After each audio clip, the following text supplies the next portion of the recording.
Thank you. Thank you for the nice introduction. So I'm talking about the future of transport, but unfortunately I have to say that I'm more concerned about, worried about the transportation of today. You know that in France, on top of this very difficult oil market situations, the refinery industries are going on a strike. So my biggest concern is if I can have enough gasoline to fill my own car. And so this is due to the kind of energy crisis situation, and so the increasing attention to the energy supply security is happening around the world. And as presented by the previous speaker, the chief economist, the diversification is always the source of energy security. And in that respect, the Lithuania is the newest member of the International Energy Agency, and we have the OECD ambassador there. And but I would like to point out that even before becoming the member of the IEA, Lithuania did a lot of homework, and so you have been kind of diversified the natural gas sources by building the LNG import facilities, and also you have the diversified, for instance, the heating with the kind of biomass from the natural gas and other fossil fuels. So I would like to commend the diversification efforts, which is turning out to be the energy security source for the Lithuanian economy. So let me start with the future of transportation part. So let me start with a quick overview of where the world is in terms of the CO2 emissions today. The global energy-related CO2 emissions rebounded by more than 5%, or nearly 2 billion tons from the pandemic-induced lows of 2020 to reach the 36.6 billion tons in 2021. And that is near the pre-COVID peak. And the share of the transport in the global energy-related CO2 emissions was 22%. In this country, Lithuania, I understand that the vast majority, the biggest source of CO2 emissions coming from the transport. So in that respect, I think that this event, with the focus on this, the future of transport, is a very timely one. And the main factor behind the increase of this CO2 emissions was the increasing coal consumption. Electricity demand increased by 1,400 terawatt hours in 2021 last year, the biggest ever single-year increase. And of course, there was a very robust growth in renewable electricity, growing by 500 terawatt hours, but the coal-fired electricity generations reached all-time high. And this was especially the case in China, where the electricity demand jumped 10% last year. And even in the US and the European Union, the high gas prices prompted the gas to coal fuel switching. Since the start of the pandemic, the governments have committed over $700 billion to sustainable recovery measures out of an unprecedented the $18.2 trillion in total COVID-19 related fiscal outflows. The government spending on clean energy and sustainable recovery measures remains a small portion of the overall fiscal effort worldwide, and that's around 4%. But this is a significant step up from the historic levels of green recovery measures. And this is actually the largest ever clean energy recovery effort, now double what was spent after the 2008, 9, 10 global financial crisis. Additionally, this is not shown here, but the IEA is now tracking the content of the government energy crisis package, and these schemes amount to $540 billion in short-term emergency consumer support, and add around $430 billion in clean energy spending from the government side, and that increasing the total amount of the government clean energy spending to $1.1 trillion since the second quarter of 2020. So here's the emission pathway to the net zero by sectors in the IEA's net zero by 2050 roadmap. The transition to net zero will come with many milestones for technology innovation, technology deployment, and for policy. And every country has its own the circumstances and will make its own plans for the transition to net zero. But net zero by 2050 would require the short-term policy actions to both massively scale up the deployment of available clean energy technologies and also paving the way for the development of the emerging technologies. And I won't go into the details of this, the all 400 milestones, but I think it's worth mentioning a few major the milestones. The first, the hydrogen, as you can see in this the fuel cell electric vehicle. But the hydrogen is set to become an increasingly important part of our energy mix in the road to net zero. So low carbon hydrogen supplies need to scale up from virtually nothing today to 150 million tons in 2030.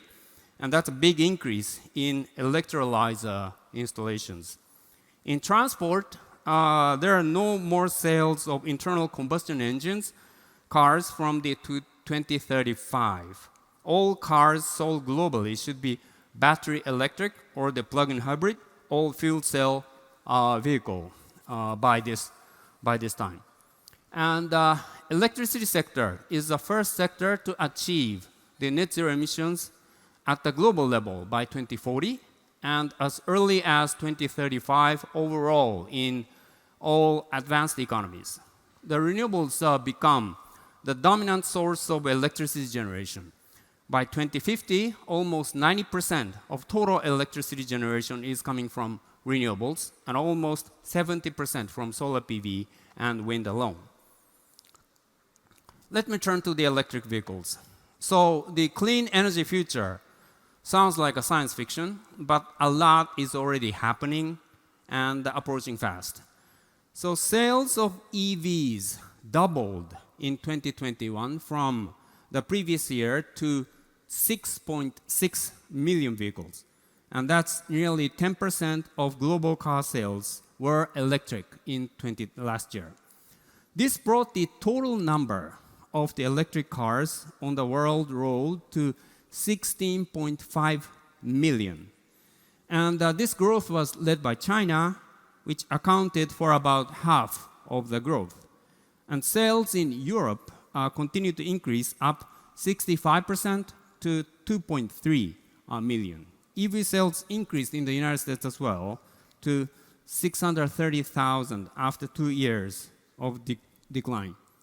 Now, going forward, the countries around the world, China and the European Union in particular, will accelerate the EV deployments. The US has been lagging behind so far, but this is set to change with the introduction of this Inflation Reduction Act. In Europe, the new package will help further accelerate the EV sales. In China, their sales have more than doubled so far this year, and after nearly tripling last year. By 2030, more than one out of every car sold in the US, EU, and China could be electric. The new momentum behind the electric cars is not just about tackling the environmental problems or the climate change. The countries have realized that the EVs and other clean energy technologies are vital for making their energy supplies more secure, energy security, than continuing to rely on fossil fuels. And this recognition is even becoming higher with this current energy crisis. The EVs and the clean energy, more broadly, are also the huge economic and industrial opportunities. The net zero emissions by 2050 would create a massive market opportunity for manufacturers of wind turbines, the solar panels, batteries, electrolyzers, and fuel cells. So by mid-century, these five types of equipment could together represent a market comparable in size to today's oil market.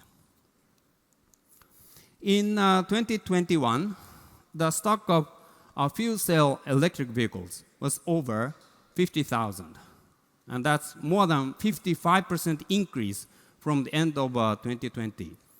And you see the electric vehicles are from Hyundai, but the growth was actually quite impressive in Korea, which almost doubled the stock of the fuel cell electric cars with the addition of more than 9,000 FCEVs last year. And that represents more than 0.5% of car sales. This is small, 0.5%, but actually that's more than 10 times the fuel cell electric car shares sold in Japan, my home country, and almost 30 times the sales share in the United States. By the end of June 2022, this year, so the first half of this year, the global stock of fuel cell electric vehicles was more than 59,000, and that's 15% increase from the end of 2021. So expansion of the fuel cell electric vehicle stock this is primarily for the fuel cell, the electric cars like that one. And China continues to dominate in hydrogen use in the heavy-duty vehicle transport segment, and it accounts for 85% of the world. And there are over 4,700 fuel cell buses on the road worldwide at the end of 2021. We have compared the OEM announced zero-emission vehicle targets and their market shares in key regions. And as you can see, the targets are quite ambitious. Looking at the 2021 sales shares, it makes sense that those manufacturers have the highest ambitions for Europe. Despite China having their sales share currently, the manufacturers' targets are similar to those in the United States. And the governments need to work closely with the manufacturers for speeding up the electrification.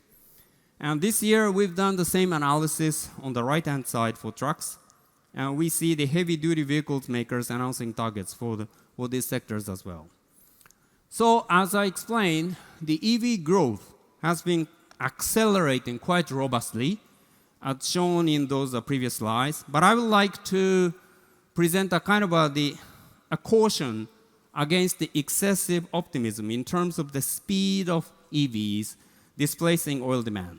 We all know that Norway is a front runner in the EV sales. And if you take a look at the left-hand chart, the EV's share in new car sales in 2021 was almost 90% in Norway. And even in terms of the stock vehicle numbers, the growth of EV is quite substantial. So the gasoline and diesel demand has been decreasing since the peak of 2016. But if you take a look at the right-hand chart, you can see that the pace of decline in the right-hand chart is not so impressive compared with the very rapid increase in EVs shown on the left. And we have to bear in mind that it would take years or even decades for other countries to reach the level of EV share in the Norway today. So EVs will surely displace oil consumption and will contribute to the oil security, but such displacement will actually take years to happen. The important issue for the EV's growth is, of course, the supply chain. And China is the largest market for the EV sales today, but it also holds a lion's share of EV manufacturing as well. In fact, its share of global production is even higher than its share of the global sales. In terms of the battery cell manufacturing, China is home to 3/4 of a global manufacturing capacity. And this capacity will need to expand. And today, 340 gigawatt hours of batteries are manufactured each year. And by 2030, we would need 10 times more. Over the past years, there has been a strong push by the governments and industry in Europe and the United States, to secure a place in battery manufacturing. And notable ones are the important projects of common European interest, focusing on batteries, and also the US infrastructure law. The related investments are expected to double the global share of the manufacturing capacity in the United States and Europe by the end of this decade. Looking at the anode and the cathode for battery cells, the Chinese manufacturing capacity accounts for 85% and 70% of the global total, respectively. The remainder is located primarily in Japan and Korea, and some European and American chemical companies are starting to invest in this sector. The processing and the refining of raw battery material is also mostly a Chinese story, with over half the refining capacity for lithium, cobalt, and graphite. The geographical concentration of the battery raw material extraction is higher than it is for even oil and gas. On the other hand, the distribution of reserves is geographically diverse, so that means that at least in theory, there is room for diversification. Over the last year, the price of many of these commodities have skyrocketed. The price of lithium, for example, is 8 times higher now than it was at the beginning of 2021. So they're showing that the market for these commodities is clearly tight, and mostly due to the higher than expected battery demand. The rapid deployment of low-carbon technologies implies a significant increase in demand for the critical minerals. And achieving net zero emissions globally by 2050 requires up to 6 times more mineral inputs in 2050 than today. And the mineral demand for the EVs and the battery storage increases by well over 50 times by 2050. And the prospect of the rapid increase in demand for the critical minerals raises questions about the availability and the reliability of the supply. The challenges are compounded by long lead times for the development of the new projects, the declining resource quality, and also the growing scrutiny of the environmental and social performance, and the lack of a geographical diversity in extraction and also the processing operations. The world's top 3 producing regions control well over 3/4 of the global output for lithium, cobalt, and rare earth elements. So the level of concentration is even higher for processing operations, with China having a very strong presence across the board. Now finally, what does this all mean for the energy security and our climate goals? As ever, we benchmark today's spending against the amount required in the various scenarios. Investments in clean energy infrastructure, as you can see on the left, is increasing, rising, but not yet quickly enough to stay on track to achieve the net zero by mid-century. The spending would need to more than triple by 2030, as you can see. The deficits in spending are visible across the board, but are particularly large in emerging and developing economies. If we look at the spending on fossil fuels on the right-hand side, the aggregate spending on fossil fuel supply is roughly aligned, actually, with what would be needed in the net zero pathway, although the fossil fuel demand is not on the pathway to aligned with the net zero. But actually, it's increasing. So we need an acceleration in clean energy transitions for both the energy sustainability, but also for the energy security. And that means a surge in spending across a range of technologies and infrastructure. But also, with the current conditions, the governments and industries will also have to ensure the supply security of the traditional fuels under the current conditions. And we at the IEA, as the energy security and the sustainability organizations, are ready and willing to support the member countries and industries in achieving the secure, affordable the energy transitions. Thank you for your attention.